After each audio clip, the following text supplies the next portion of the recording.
How to send camera roll picture as snaps on Snapchat. Here's how. First, open the Snapchat app on your device. Now tap and hold the shutter button to take a random photo or video. Once the snap is taken, you will see a thumbnail preview in the bottom left corner. Click on the plus icon beside it and select the photos icon at the right side of your screen, which will open your gallery.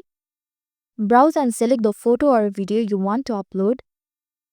Tap the check mark to confirm your selection. Then select the previous video at the bottom left and hit the trash icon.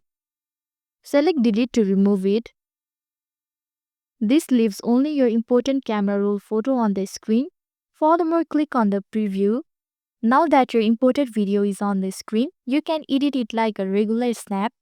Lastly, hit send and send it to your friend. Your uploaded photo or video will appear just like a regular snap. That's it. This is how to send camera roll picture as snaps on Snapchat.